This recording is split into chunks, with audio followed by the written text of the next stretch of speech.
Are people going to talk about how living in the UK is actually depressing? The UK is just not it anymore. Like, the UK was it, like, back in the day, hence why, like, our parents migrated. But, like, when I hear people saying they want to come to the UK, I'm like, what are you actually coming to the UK for? There's nothing in this country. You know, so within the Jamaican diaspora, those of us that live in the United Kingdom really do have it worse. You know, just check the travel time and the time difference for one. 10 hours in the air in one tube above the Atlantic Ocean before you touch down. And when you touch down, you're transported 6 hours back in time. So you leave yesterday, arrive tomorrow, but you're really still in it today. But if you're in a New York, you know, if you're part of the New York diaspora, if you're part of the Miami diaspora, if you're part of the Toronto diaspora, I want 3 hours in upon the plane, you know, I want 45 minutes in upon the plane, you know, and there's absolutely no time difference. And if there's a time difference, it must be about 1 hour or so. And we have what? 3 plane a week, you know, a week leaves London to come to Kingston. You hear me say 3 a week, not 3 a day. What does £1,000 a month actually get you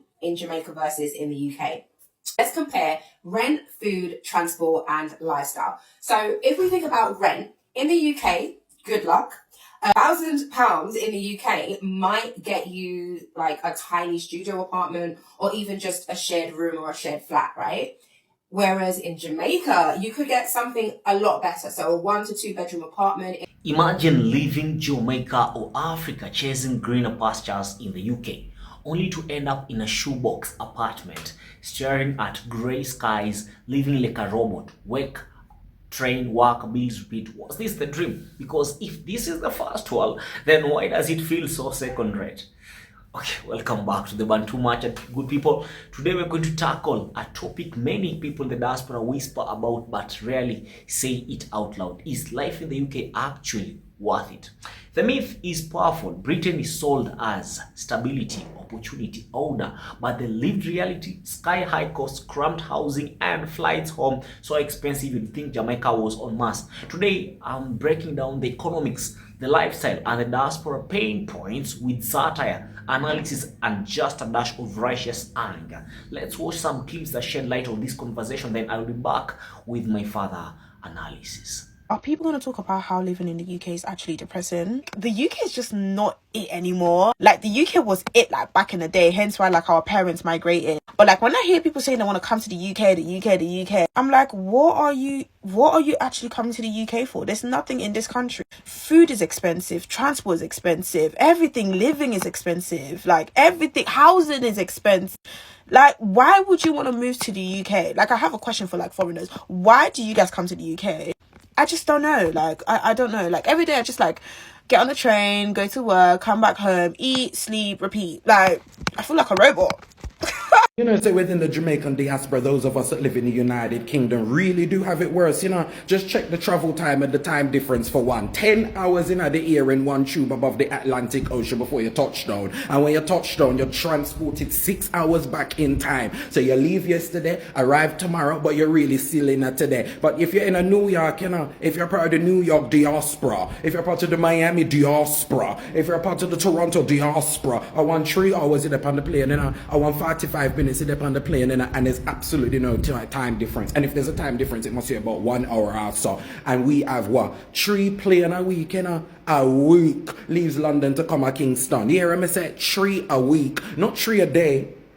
Yeah, not 3 every 2 days or whatever case may be. 3 a week, Monday, Wednesday, and Friday. We all know that the service they will leave London, come to Kingston, my love. And if you want to fly up on the weekend, it not exist. And if you don't have US visa, you cannot do the transit. So if somebody dead, you have to travel on that the service there to Kingston, Jamaica. And let me tell you something about that the service that it's expensive. You cannot get no little $300 ticket to America, you know, like what them have. You have to spend all £800-900 for ticket, and that is on the cheaper end. I want you to trust and believe that. There are people right now that have purchased their ticket for summer this year, and they know that they have paid 4 figures for an economy seat. You hear me say an economy seat? Me I thought 3 seat, 4 seat, 3 seat, because the plane them big, you know. So them pack way up in the plane like sardine. We're not getting a leg room, we're not getting a baggage, and if we want little 2 piece of baggage, if you have to spend more money and all of that sort of something there just to reach back of your yard. So if you're a mother with 3 picnic, Lord of mercy, thousands on thousands of pounds. That's enough for just come back to your country. So just retaining and maintaining your connection with the island can be so difficult just for that simple fact. Because if you're there in America, you know, and you miss the 6 o'clock, you just get the 7 o'clock. You know how much flight leave New York, come to Jamaica, come on, wait name there. Kingston. Yes, I know some of you can say you can fly to Montego Bay and all of these things. Yes, you can fly to Montego Bay, Palm Virgin, where I have a couple plane where I go there. But still the frequency and the amount is not enough. And then when you're in Jamaica, you have to be dealing with this whole blasted thing with them people where they just believe, say, everybody that travels has moved to America. And they start talking to you about US dollars and all of them sort of something. That I have this habit of saying to them, I'm so sorry, but I'm from England and I don't bank in US dollars. I actually bank in a stronger currency. Pound sterling. Cause me remember the days when me go to America, you know, me take £500 and the people then give me 1,000 US dollars. Oh, I bank in a stronger currency. But you're constantly in this as something where you're battling with the people them about US dollars. You're battling with the people them about the flight. You're battling with the people them about time difference. And when you reach Jamaica, my love, when you're flying from England, my love, me say, you're tired. The breed of tiredness will come down by you, man. Because going to Jamaica and a sort of simple something, you know, and like one little tree of a plane ride because you come from New York as you reach it in at the same times once you probably just have one little grip. No, when you're traveling from the United Kingdom, you have to have a whole heap of things in your back because that is a serious trip we are go on. And when you land, hey, no matter how you're excited, you're delirious because you're not asleep, you're tired, you feel away, all of them sort of something that, and it take a good couple of days, you know, before you start to reach back into that in the system. It's not normal. May I tell you, all of the people that will live in England, we know the Caribbean, you know, the Caribbean routine of it all, knows the pressures, understands the pressures. That's why last year, you know, when we get the little opportunity to fly on Norse Airlines, the whole of the Jamaican community in a lot of excited, my love. Everybody get joke when them pull back them airfares and say them now fly here this year again, so we get the same fucking thing. I believe there needs to be more competition, there needs to be more frequency. Because the plane them will come at Jamaica pack up, and we need more planes to come down Boya, yeah, man, to bring down the prices them, and to just allow for people's journeys and situations to be a bit more. Because the people that the boy them in England and the girl them in England and know which part them come from, because they can't come down here because it's too expensive for fly. So come on, man, just help us out. Lord of mercy, help us out. And the reason why I talk about it, you know, is because today I sat there and I fly Monday, and I feel like say today are the first day where we start to really come back into myself, because so me feel mash up all week and tired every day from the fly where me I fly come in here. Jesus Christ. My goodness, may I tell you, the Jamaican diaspora members in the United Kingdom, we have it the worst. And I think like we need to stand up and do something about it, man. We need to do a petition or something. God Almighty, because this cannot be on. It cannot be on. God.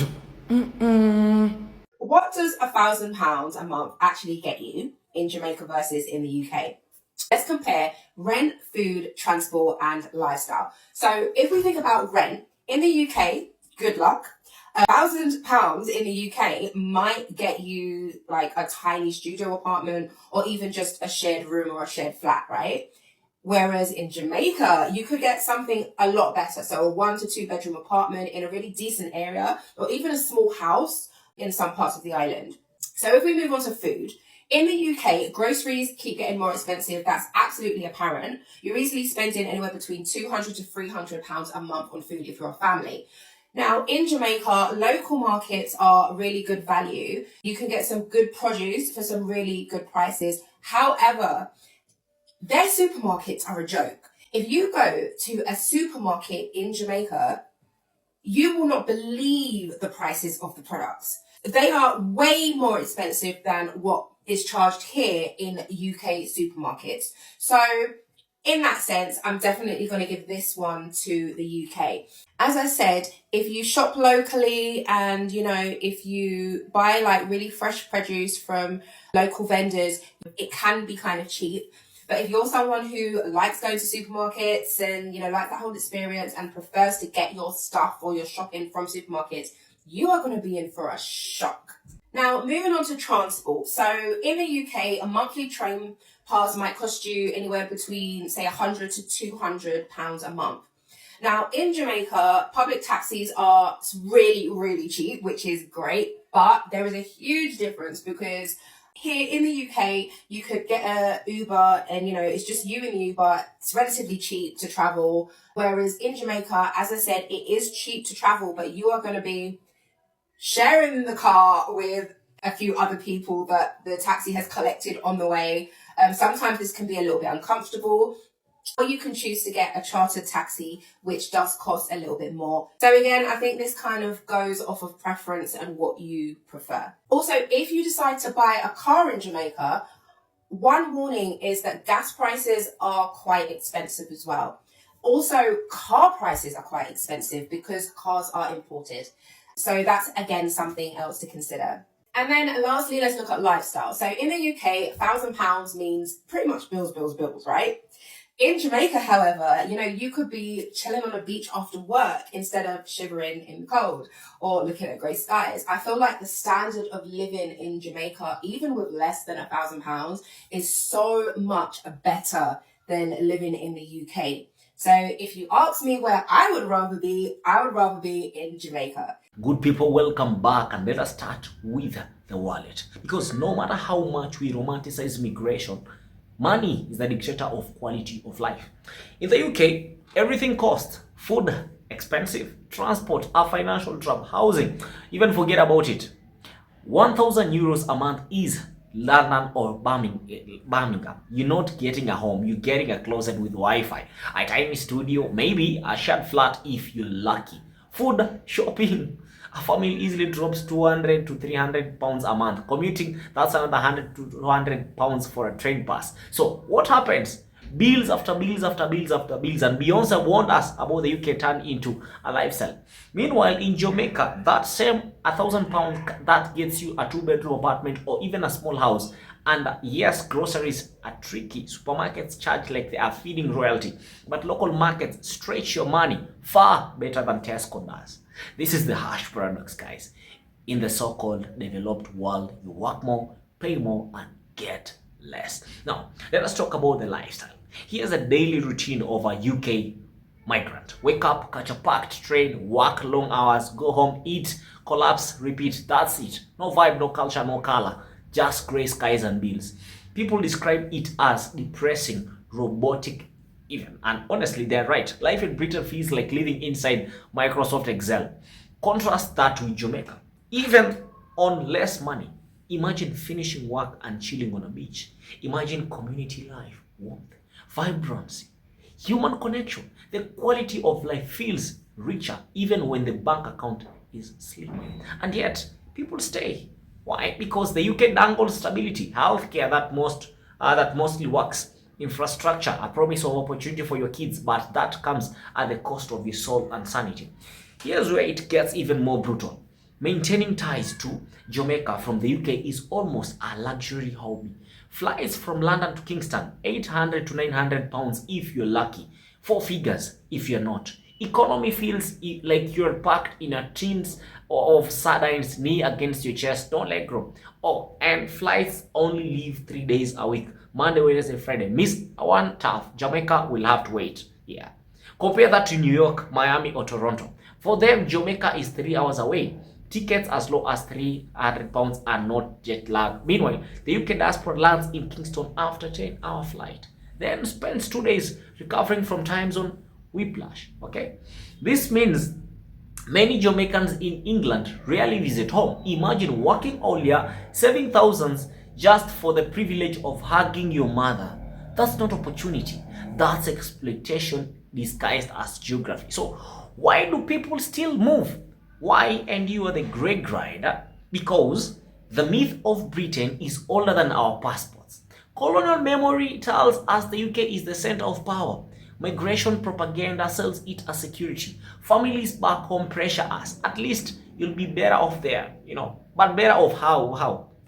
When your £1,000 gets swallowed by rent, when you're trading sunshine for depression, when the first world chains you to labor with no joy. This is not making it. This is survival with branding. Let us be blunt. Britain has mastered the art of looking rich while feeling poor. Yes, the infrastructure works. Yes, there is NHS when it is not collapsing. But what's the point of surviving in comfort if you're too tired, too broke, too disconnected to live? What's the point? It is like being in a luxury prison. Sure, the bars are gold-plated, but you're still locked in here. You're still in prison. So Here's the question, I will leave it with you. Is immigration or migration about living better or just about earning better? Because if it is the latter, then Britain will always win.